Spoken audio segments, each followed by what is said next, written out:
Hi and hello dear Cancer! Welcome new subscribers, returning Islam buyers. Thank you sa inyong walang sawang love at support for me. Kung di nyo pa alam, may pataad the channel, link down below sa ating description box. So if interesado, i-click lamang yung link na yan para kayo mapunta there at araw-araw ay nag-upload tayo ng collective readings for all signs. Doon at yung halata yung gender dito sa babae, lalaki, LGBT, lahat ay welcome. Pwede rin pong i-switch ang mga rules dahil possible magkapalit-palit yan kasi general reading ito. And at the end of the day, lahat ay may free will na free nyo gamitin anytime, anywhere. So, Cancer, let's see your November 2025 messages. Maraming salamat sa inyong lahat, sa inyong walang sawang support and love for me. Cross-watchers ni Cancer or kung merong Cancerian placement sa natal/birth chart, welcome din kayo. Okay? Archangel Michael, maraming salamat. Angel guides, para sa palagi ang presence ninyo sa reading ni Cancer. Can we get their messages for November 2025, please?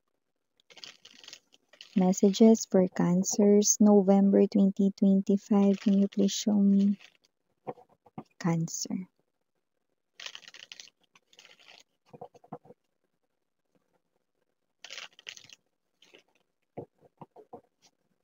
Okay, so let's go ahead and check these messages para sa'yo, Cancer. So guys, you have here Queen of Cups.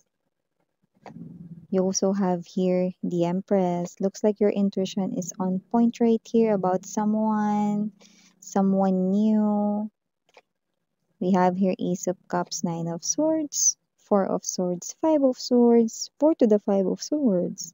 Bottom of the deck, Five of Cups, Ace of Coins, and the Knight of Wands energy.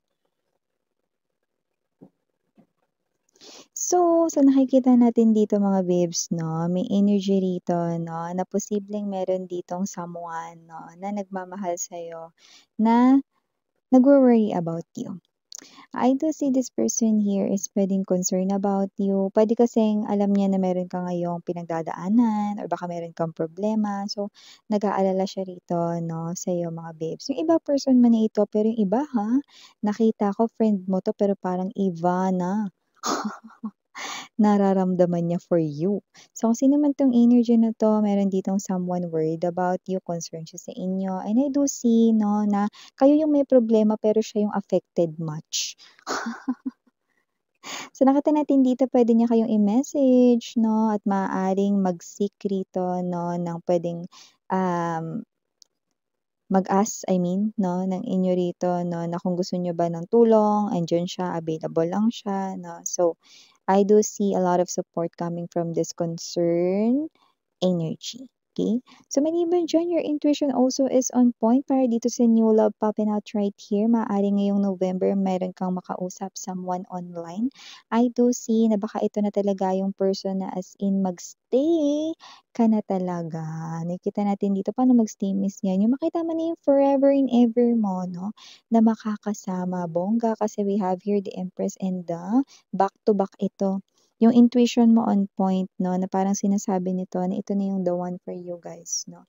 Tataglayin ng taong ito, Cancer, no, ang lahat-lahat rito, no, ng mga checklist or check boxes mo when it comes to love. At hindi lang yun. This person right here is also someone, no, na nakikita natin dito na merong klase ng energy, no, na posibleng siya ito na galing sa ibang lugar, ibang bansa pa din, no? Basta may energy rito na physically far yung pinanggalingan niya. But this person here is lumalabas rito, no, na person mo. Or maybe this person here is someone who loves to travel a lot. Okay? Pwede rin na dahil yun sa kanyang work. But with this Ace of Cups energy, super overflowing yung love dito. So definitely, no, magiging hindi kulang kundi sobra-sobra pa nga yung magiging pagmamahal niya for you guys, no? Pero hindi darating sa point na masasakal kayo or whatsoever. I do see that this person right here will also protect you and save you, no, from anything. So nakikita natin dito that this person here will act as your hero. Yes. And nakikita natin dito that this person here is someone na posible malakas din mang-asarin 'no? Okay, pero love na love ka nito or magiging love na love ka niya 'no, new love. Yung nakikita natin dito, someone na magiging permanent, someone na magiging stable, Ace of Coins, Ace of Cups energy. And speaking of sa stable or something 'no, na nagsi-stay, meron din ditong energy na posibleng may opportunity sa pera na magsi-stay din. Ang nakikita nating success ng money flow dito 'no, positive success rito 'no. Kung may negosyo ka mga babes 'no, merong mangyayaring pagbabago dito sa negosyo mo 'no, at kung hindi pero iniisip mo magnegosyo, go! Kasi may basbas rito or may blessing sa universe 'no. Yung iba nagwo-worry kasi nga first time na mag-uumpisa ng negosyo 'no. Keri lang kahit na umpisahan mo yan ng maliit lang or whatsoever 'no, okey? So, nakikita natin na lalago yan. Maganda raw ito 'no, na panahon para yan ay simulan. Kung ano man yung, negosyo rito 'no, na lumalabas for you guys 'no, parang necessity yan ng tao 'no. So, puwedeng yan ay food, drinks 'no, or puwede rin naman na clothes or whatsoever 'no. Yan yung isa sa pinakakailangan ng mga tao. So, nakikita natin yan ay talaga naman na magsi-stay yung kita diyan. And at the same time, meron akong nakikita rito na yan talaga yung gusto mong gawin 'no, instead yung mag-work sa isang company. Yun 'no, may ganito yung nakuha rito Cancer 'no. Siguro yung iba sa inyo pagod na kayo rito mag-work for others 'no, or magtrabaho sa company 'no, gusto niyo yung magnegosyo naman 'no, then eto na yun. Pero kung wala naman, minsan gusto ko nga magnegosyo pero walang pera, eh. So, nakita natin dito may work kayo rito, so nakakita rin tayo ng opportunity rito 'no, mag-ipon ka mahal. Kasi nakikita ko rito puwedeng sa bago mag-mid or bago mag-mid or mid mismo ng 2026 'no, ma-start mo na yung business na gusto mo and then ito ay magiging heavy or plakado, okey? So, maliban diyan may energy rin dito 'no, na yung, person na parang kabute. Na naka-chat mo dati ay makaka-chat mo ulit ngayon. So, nakita ko dito hinanap ka talaga niya.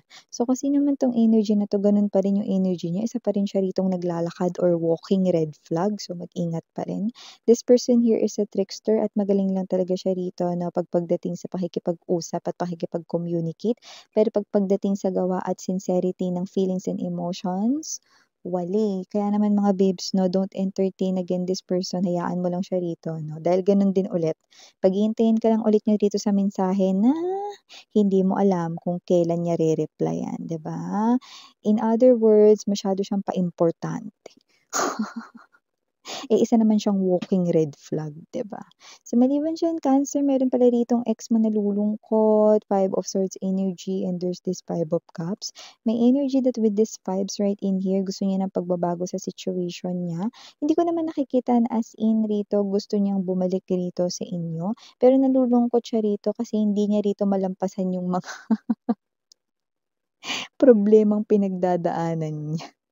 So, kasi naman 'tong energy na 'to 'no, maaaring yan ay parte rito ng kanyang karma 'no. Actually nakita niya na yan, pinakita na yan ni universe sa kanya noon 'no, sa kanyang dreams dito 'no. Siguro ito yung ex mo na ang daming ginawang kabalbalan 'no, kalokohan sa inyong relationship, pinakita na daw yan sa dreams niya 'no, napagdadaanan niya yung mga yan, eh, hindi nakinig, ay panaginip lang yun.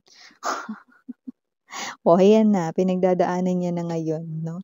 So eto siya, hindi niya alam paano siya makaka-escape diyan 'no.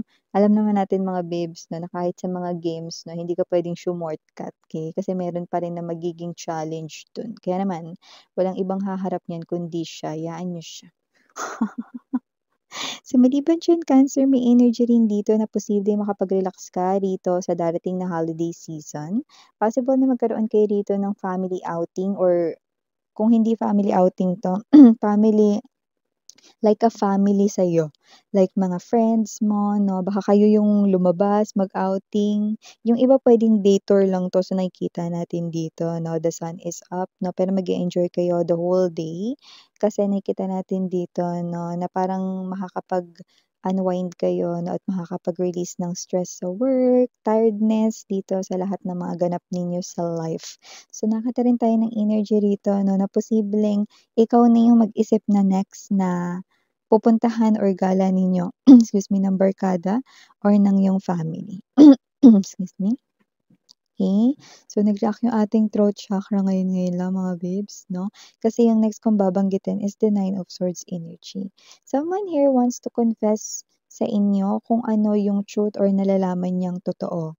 Pero nananatili siya rito 'no, natikom yung bibig kasi parang may energy na puwedeng damay kasi diyan or involved kasi siya diyan. Kaya ayaw niyang sabihin kahit gusto niyang sabihin yung totoo sa'yo, madadamay at madadamay siya diyan 'no. So, ano mangyayari dun Miss 'yan? So, nakikita ko rito Nine of Swords energy, Four of Swords 'no. Hindi pa talaga siya aamin kasi nga naiisip niya rito 'pag nagsalita siya, pati siya masasali kasi involved siya diyan, okey? So, parang may energy siya rito na ayaw niyang masira, kung friend mo 'yan, ayaw niyang masira friendship niyo or kung katrabaho mo 'yan 'no, ayaw niya rito masira yung tiwala mo sa kanya or whatsoever. Basta parang may energy involved siya diyan, pero gusto niya magpakatotoo sa'yo, okey? Puwedeng sa workplace 'yan, puwede rin naman 'yan sa connection mo with other people. And last but not the least message para sa iyong November 2025 Cancer, may energy rito na posibleng merong magbigay sa'yo rito ng money. Taray! Yung iba literal talagang money bibigay sa'yo rito 'no, maybe it is because of the favor that you will do 'no. So, kung sino 'tong tao na 'to 'no, alam ko naman mga babes 'no na 'pag may ginawa kayo hindi naman kayo as in talaga nanghihingi ng kapalit for that. Pero kasi kung sino 'tong tao na 'to na magbibigay sa inyo ng literal na 'yan, na pera na 'yan, parang may energy siya na magtatampo siya 'pag hindi mo tinanggap. So, tanggapin mo na lang 'no, isipin mo na lang ito yung, um, token of kindness na ginawa mo 'no, so may gano'ng klase ng energy. Pero yung iba hindi yan cash, may energy rito na posibleng yan yung klase ng energy na good as cash. So, baka may magbigay sa inyo ng certificate, gift certificates 'no, or mga Sodexo gano'n. Taray! Sakto kasi 'di ba Pasko ngayon or holiday season. So yeah, ito yung mga messages right here for you guys. Thank you so much for yung oras, Cancer. Maraming salamat. And again, I'm Miriana Ani. Sarang Love and Light. Annyeong!